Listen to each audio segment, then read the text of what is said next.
Well hello everyone, welcome back once again.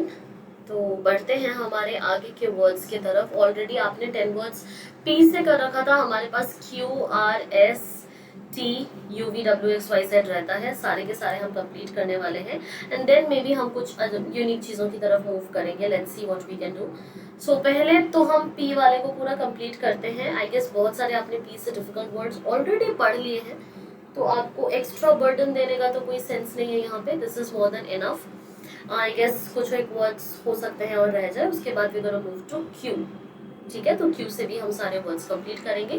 Z तक के जितने भी डिफिकल्ट वर्ड्स आपके लिए, आपके एंट्रेंस के लिए यूजफुल होने वाला है, वो सारे के सारे वर्ड्स हम कवर कर रहे हैं, करने वाले हैं। ठीक है, सो कोशिश करना कि एक एक करके सारी की सारी वीडियोस आप देख सको एंड उसके बाद टेस्ट तो डेफिनेटली ले सको। सिर्फ वीडियो देखना is not enough for you guys. ठीक है, बिल्कुल भी इनफ नहीं है। प्लीज कोशिश करो वीडियो देखने के बाद जाके पोर्टल पे टेस्ट जरूर दो। उससे आपको पता चलेगा आपने कितना समझा है, कितना पढ़ा है, अदरवाइज कोई फायदा नहीं है। ठीक है, okay, without further edu let's start with the next word. यहाँ तक हमने कर रखा था प्रेरोगेटिव तक। इसके अगले वर्ड पे जाते हैं, विच इज प्रीवेरिकेट।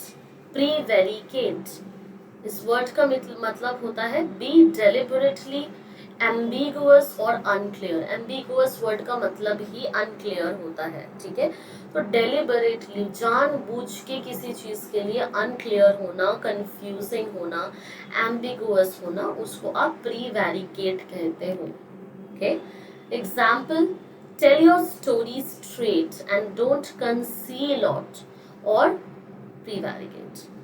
ठीक है, मतलब आपको जो बोलना है सीधे सीधे स्ट्रेट फॉरवर्डली बोलो। प्लीज इन सारी चीजों को कंसील मत करो, मतलब कवर मत करो, ढको मत, या फिर किसी तरह की एम्बिगुइटी या किसी तरह का कंफ्यूजन मत रखो। ठीक है, next word for the day is prognosticate. Prognosticate आता है वर्ड प्रोग्नोसिस से, जहाँ पे प्रोग जी एन एक यहाँ पे रूट वर्ड है, बीच में आता है जी एन। जी एन का मतलब होता है to know. G one is a root word, G N is a root word which means to know something. जैसे डायग्नोसिस होता है, डायग्नोसिस का मीनिंग क्या होता है? ट्रीट करना किसी चीज की, कोई भी बीमारी हो रही है, कुछ प्रॉब्लम हो रही है, उसको समझना, उसको जानना इज डायग्नोसिस। प्रोग्नोसिस या प्रोग्नोस्टिकेट का मतलब होता है फ्यूचर देखना या प्रिडिक्ट करना। Make a prediction about, tell in advance. किसी भी चीज के बारे में अगर आप प्रेडिक्शन कर रहे हो या आगे के भविष्य के बारे में कुछ बता रहे हो, तो प्रोग्नोसिस इज द वर्ड। प्रोग्नोस्टिकेट उसी से बना हुआ है। आपके नॉलेज में जी एन रूट वर्ड से या फिर हाँ, जी वन रूट वर्ड से या फिर सी ओ जी एन कॉग्न, कॉग्न या फिर जी एन रूट वर्ड से आपके नॉलेज में और कोई वर्ड्स होते हैं जिनका मीनिंग जानने से रिलेटेड हो या पता लगने से रिलेटेड हो, तो प्लीज प्लीज प्लीज अपने पास रेडी रखना। ठीक है, this is also going to be a revision for your root words as well. Example, how strange it is that our dreams often prognosticate coming events। कितनी अजीब बात है कि हमें जो चीज़ आगे होने वाली है वो चीज़ हमें सपनों में दिखने लग जाती है। ठीक है, अगला इज प्यूराइल। प्यूराइल, प्यूराइल का मतलब होता है डिस्प्लेइंग और suggesting a lack of maturity, या फिर आप ऐसे समझ लो इमैच्योरिटी का ही एक सिनोनिम है प्यूराइल। ठीक है, इमैच्योरिटी का एक तरह का सिनोनिम है puerile.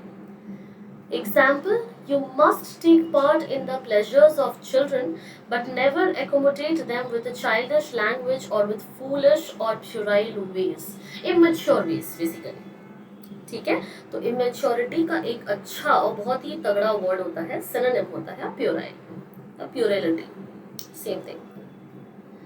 Pugnacious, pugnacious, the word means ready and able to resort to force or violence। Ready और able to resort to force और वायलेंस, किसी भी तरह की फाइट, किसी भी तरह की फोर्स, किसी भी तरह की वायलेंस को अपोज करने के लिए तैयार रहना, that is पग्नेशियस। Example, on this final of 3 debates all 3 men seemed pugnacious, मतलब some people who wanted to be ready to fight, debatable or something। combative, fighting for very high stakes with the gloves off. Okay. Next word, यहाँ से हमारे Q वाले word start हो जाते हैं. P के लिए we have done enough of the words. अगर आप वो सारे वर्ड्स अच्छे से समझ लेते हो, प्रैक्टिस करते हो एंड आपकी याद में रह जाती है तो आपके लिए मोर देन सफिशिएंट है फॉर योर एंट्रेंस. ठीक है. अब हम क्यू वाले वर्ड्स पे जंप करते हैं. क्यू से वर्ड है, पहला वर्ड जो है that is Quagmire. Quagmire, a soft wet area of low lying land that sinks underfoot. मतलब अगर आप पैर रखते हो, जो मडी एरियाज होती है ना, अगर आप पैर रखते हो तो पैर धंस जाता है. ठीक है, उसी को क्वैगमायर कहते हैं. लो लाइंग एरिया, सॉफ्ट सा वेट सा एरिया जिसमें आप पैर रखो तो पैर नीचे सिंक हो जाए, that is Quagmire. Example, the heavy rain had reduced this low lying ground to a veritable quagmire, making progress very difficult even for one as unburdened as he was. Okay. तो अभी के लिए तो बहुत easy आपके लिए find out करना, Quagmire वाला सिचुएशन या एरियाज कौन कौन से हैं. बारिश इतनी तेज हो रही है, सो आप जाके देख सकते हो instead of learning this word. Next word is Quint. Quint का मतलब होता है attractively old fashioned. Old fashion लेकिन बहुत ज्यादा अट्रैक्टिव दिखना is Quint. She lives in a quaint old-fashioned house with casement windows and deep window seats, old oak staircase and paneled roofs. ठीक है. So anything, जरूरी नहीं है वो आपके कपड़ों की ही बात हो रही है या किसी और चीज की बात हो रही है. जैसे यहाँ पे आप देख सकते हो, यहाँ पे घर की बात हो rही है.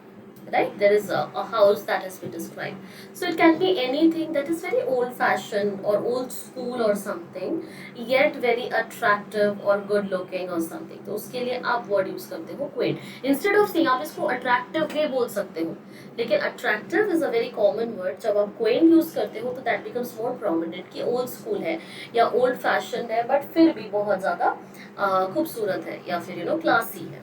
ठीक है. So this is a better word. Okay, so the next word we have is qualm. ये बहुत ही ज़्यादा कॉमन वर्ड है, ये आप डेफिनेटली बहुत बार यूज़ करते रहते होंगे. किया भी होगा कई बार लाइफ में. बहुत लोगों को इसका मीनिंग भी पता होगा, तो जिनको नहीं पता उनके लिए this is a new word. Qualm का मतलब होता है uneasiness about the fitness of an action. किसी एक्शन के सही या गलत होने पे अनईजी होना या फिर डिसाइड ना कर पाना whether दिस इज करेक्ट और नॉट. ये करेक्ट और इनकरेक्ट, सही है गलत है, इस चीज को लेके थोड़ा अगर कंफ्यूजन होता है आपको किसी चीज के माइंड में, किसी एक्शन को लेके, तो आप उसको क्वाल्म कहते हो. Example, Kenneth had no qualms about asking a neighboring table at the country club to stop cussing with his daughters in earshot. ठीक है. किसी चीज को लेके दुविधा होना basically, that is this word. Queasy, this a very interesting word है ना. Quick plus easy, queasy. That's not the case here. Queasy means feeling nausea. ठीक है, वॉमिट जैसा फील होना बट वॉमिटिंग ना होना. नॉजियाक फील होना इज क्वीजी होना. Okay, the ground still shook under his feet and his insides were producing the queasy symptoms of motion sickness. Okay, it's a kind of nausea only. nausea का ही एक और synonym आप कह सकते हो, better word कह सकते हो, is queasy. Then you have querulous. Querulous meaning habitually complaining. Quarrel से लेके you have this word querulous. जो बहुत ज़्यादा कंप्लेन करता है, वो has a habit of complaining on a daily basis. हर बात पे, हर छोटी बड़ी चीज़ पे कंप्लेन्स पेश करने वाला जो होता है, that is this word is an adjective and the word is querulous. Okay. In the first place, she is not rich. I could tell that by the querulous complaints of her middle class mother. ठीक है, जो बात बात पे complain करें. Next word is quibble. Quibble का मतलब होता है आर्ग्यू ओवर पिटी थिंग्स. बहुत ही छोटी मोटी चीजों के लिए, बहुत ही फालतू चीजों के लिए लड़ना इज क्विबल करना, किच करना types, that is quibble. Philosophy spots people often dismiss philosophical disputes as mere quibbles about words. Okay, and that happens to be the last word for the day. I think this should be more than enough. हमने काफ़ी सारे words आज cover कर लिए हैं, 10 more words, and आगे हम Q से ही कंटिन्यू करने वाले हैं. Let's see what more words we have to come. ठीक है, वो सारा कंप्लीट करते हैं, then we're going to move to the next letter. I think this video was useful and helpful for you both. Please learn these words, use these words in your daily conversation, and that is the only thing that's going to make you confident. Okay, see you in the next video. Till then, bye bye.